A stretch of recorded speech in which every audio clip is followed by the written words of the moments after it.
Bon les gars, match de fou entre la Roja, l'Espagne et l'équipe de France, 5-4, alors que l'équipe de France était menée 4-1.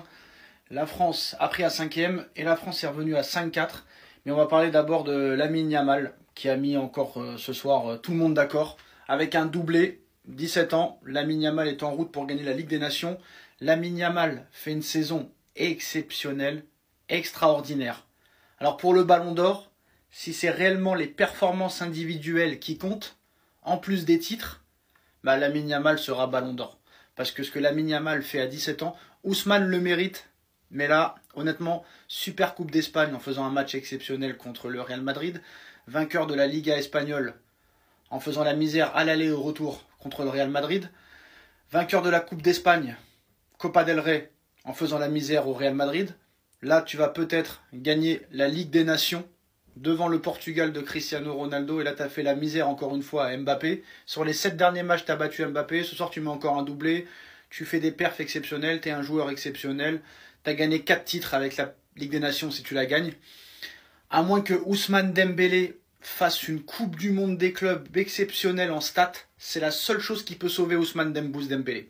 Voilà, il faut que Dembélé gagne la Coupe du Monde des clubs, gagne la Super Coupe d'Europe en étant décisif. Parce que je pense que là, il a perdu le Ballon d'Or. Si vraiment la performance individuelle est le premier critère au Ballon d'Or, je pense que Yamal va gagner. Et Ousmane Dembélé, comme Erling Haaland qui a tout gagné en 2023, et comme Vinicius l'année dernière qui a tout gagné et qui ne l'ont pas eu, là j'ai bien peur que le Ballon d'Or est en train de filer entre les pieds de Monsieur Dembélé. Donc Dembélé, tu sais ce qu'il te reste à faire? Faire une Coupe du Monde des clubs exceptionnelle en scorant, et faire une Super Coupe d'Europe exceptionnelle, parce que sinon ça risque d'être très compliqué face à ce génie du football. Tout fraîchement vainqueur de la Champions League il y a quelques jours avec le Paris Saint-Germain. On sait qu'il y a des rumeurs comme quoi Marquinhos pourrait quitter le Paris Saint-Germain cet été, ou sinon ne plus être titulaire indiscutable, vu que Paris cherche un nouveau très gros défenseur central droit pour amener de la concurrence à Marquinhos ou pallier des départs de Skriniar, Kimpembe et peut-être Lucas Hernandez. Mais on sait que s'il y a une offre concrète, Paris ne retiendra pas Marquinhos. Et on sait que l'Arabie Saoudite, Al Hilal, était intéressé par Marquinhos il y a quelques temps.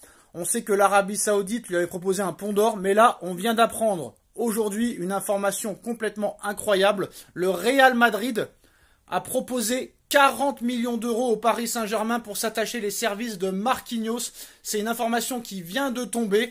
Marquinhos au Real Madrid pour 40 millions d'euros. Est-ce que le Paris Saint-Germain va accepter cette proposition, sachant que on sait qu'il y a des rumeurs comme quoi Marquinhos serait sur le départ. On a vu qu'après la victoire en Ligue des Champions, Marquinhos a dit « Maintenant, tonton Nasser ne peut plus me dégager ». Mais on sait qu'à Paris, maintenant, plus de pitié. Franco Mastantuono, apparemment, a préféré le Real. Luis Enrique lui a dit « Va poser tes fesses sur le banc ». Mais là, très clairement, on sait que s'il y a une offre, Paris ne retiendra pas Marquinhos. Mais est-ce que si c'est le Real, Paris pourrait réfléchir à 2 fois? Si le Real Madrid s'intéresse à Marquinhos, peut-être que Marquinhos a encore quelques belles années devant lui. Marquinhos n'a que 31 ans. Ce n'est pas un vieillard. Donc est-ce que Paris pourrait accepter l'offre du Real Madrid?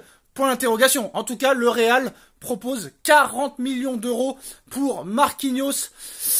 Il faut écouter parce que 40 millions, c'est pas n'importe quoi, surtout pour un joueur de 31 ans. Donc, à voir. Marquinhos sort de sa meilleure saison depuis qu'il est arrivé au Paris Saint-Germain en 2013. Donc, il va falloir vraiment réfléchir. Est-ce que Paris voudra faire un cadeau à un joueur au Real, renforcer le Real? Je ne sais pas, mais en tout cas, le Real offre 40 millions d'euros pour Marquinhos. Affaire à suivre. Je suis désolé, mais on a la preuve officielle que la finale de Ligue des Champions remportée par l'Olympique de Marseille en 93 a été achetée. Comme vous le savez, Marseille, 3 jours avant le match, a acheté des joueurs de Valenciennes. Ils ont été rétrogradés en Ligue 2 pendant plusieurs années. L'UEFA leur a laissé la Champions League, mais bizarrement, l'UEFA ne leur a pas laissé jouer la Super Coupe d'Europe. Eh oui, c'est quand même assez bizarre. Même l'UEFA, au fond, ils le savaient. Et je suis sûr qu'un jour, ils leur retireront cette Ligue des Champions. Pour rappel, 3 jours avant Valenciennes, ils achètent les joueurs adverses, nanani nanana, tribunal. 3 jours après, ils gagnent la Ligue des Champions sur un but très bizarre où il n'y a pas corner, la tête de Boli. Et là, comme par hasard, ils sont rétrogradés en Ligue 2 et l'UEFA ne permet pas à Marseille de jouer la Super Coupe d'Europe contre Parme, qui avait joué la Coupe de l'UEFA et qui l'avait gagnée. Et c'est le Milan AC, finaliste contre Marseille, qui a remplacé Marseille. Même l'UEFA, au fond d'eux, ils le savent. Et c'est pour ça que je pense que l'UEFA aurait dû retirer la Ligue des Champions à Marseille, vu qu'ils leur ont retiré le droit de jouer cette Super Coupe d'Europe. Et en plus, ils leur ont empêché de jouer la Coupe du Monde des clubs. Donc même l'UEFA, au fond, le sait. Et peut-être que Tapi a encore plus balancé que prévu pour ne pas qu'on leur disqualifie cette finale de Ligue des Champions. Mais bon, ils n'ont pas fait la Super Coupe d'Europe, ils les ont retirés, dégagés. C'est quand même bizarre, même l'UEFA le sait. Même les dirigeants de Bruges à l'époque, en poule, le savent. Très clairement. Bon les gars, match de fou entre la Roja, l'Espagne et l'équipe de France. 5-4, alors que l'équipe de France était menée 4-1. La France a pris à 5e et la France est revenue à 5-4. Mais on va parler d'abord de Lamine Yamal, qui a mis encore ce soir tout le monde d'accord. Avec un doublé, 17 ans, Lamine Yamal est en route pour gagner la Ligue des Nations. Lamine Yamal fait une saison exceptionnelle, extraordinaire. Alors pour le Ballon d'Or, si c'est réellement les performances individuelles qui comptent, en plus des titres, bah Lamine Yamal sera Ballon d'Or.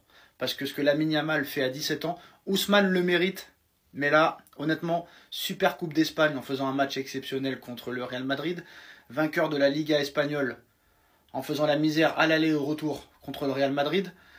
Vainqueur de la Coupe d'Espagne, Copa del Rey, en faisant la misère au Real Madrid.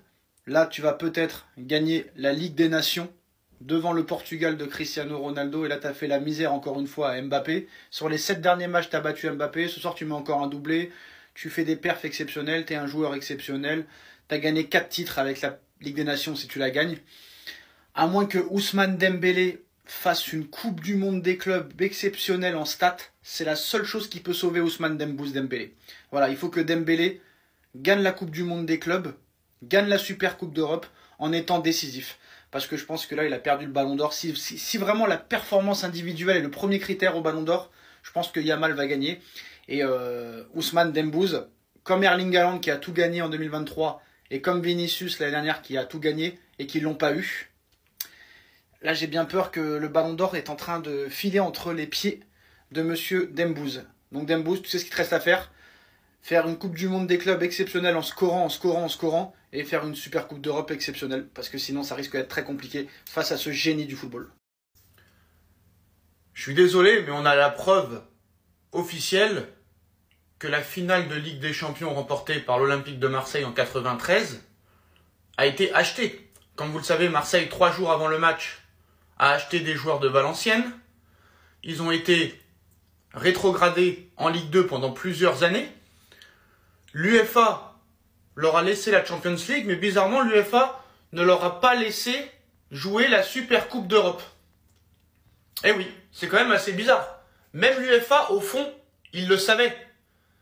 Et je suis sûr qu'un jour, ils leur retireront cette Ligue des Champions.